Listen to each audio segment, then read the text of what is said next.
President Biden saying that it is a fundamental act of justice that the Assad regime, after 50 years of brutal rule over Syria, has now been toppled, but also saying that the United States is clear-eyed about the rebel groups that overthrew him. He mentioned that some of these rebel groups, as he's put it, have a grim record of terrorism, but he also noted that they are, in his words, saying the right things. So let's put that in a little bit of context. The main rebel group most responsible for toppling Assad over this lightning offensive in the last 2 weeks is called Hayat Tahrir al-Sham.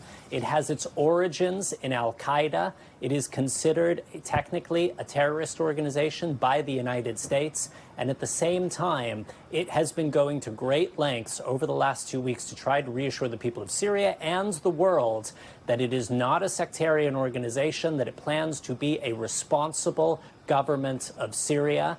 And President Biden indicating that the United States is keeping an open mind, that the rebels right now are saying the right things, but that the U.S. has not forgotten about their record. I thought the other big headline there, Hallie, President Biden saying that those 900 American troops, most of whom are up in the northeast of Syria, with a long-term but slightly ambiguous mission to prevent ISIS from resurging, will stay inside of Syria. He is not announcing any withdrawal. He says that they will hold their positions.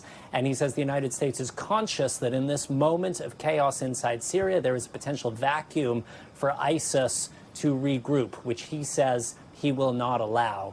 Slightly bigger picture, Hallie, I thought it was interesting. The president seemed to paint the fall of Assad almost as if it was the culmination of a long-time deliberate American strategy. He talked about how the U.S. has been unflagging in support of Ukraine, which has weakened Russia, unflagging in support of Israel, which has weakened Iran and Hezbollah. He says the U.S. has maintained these crippling sanctions on Assad, and that in some ways that's how we got to where we are. I do think the reality, Hallie, is the events on the ground have stunned the region. They have stunned the United States. The battle lines in Syria appear to be largely frozen for the last 4 years. And then all of a sudden, like a lightning bolt, the rebels bursting out of northwest Syria, taking city after city, and in the early hours of this morning, rolling into Damascus, taking control of the capital city and toppling the Assad regime. Hallie. From a practical perspective, Raf, what does it look like for the process now of transition for the Syrian government to begin? You heard President Biden reference that, working with the United Nations, for example. How is that going to work?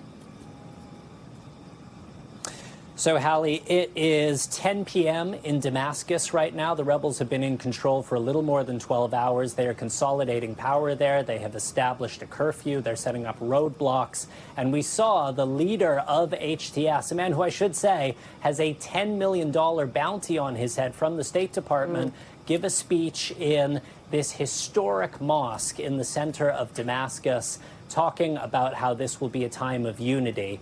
So there will be an internal process inside of Syria. HTS, the largest, most powerful rebel group, will try to figure out how exactly it is going to share power with smaller rebel factions, with the Kurds, who are backed by the United States in the east of Syria.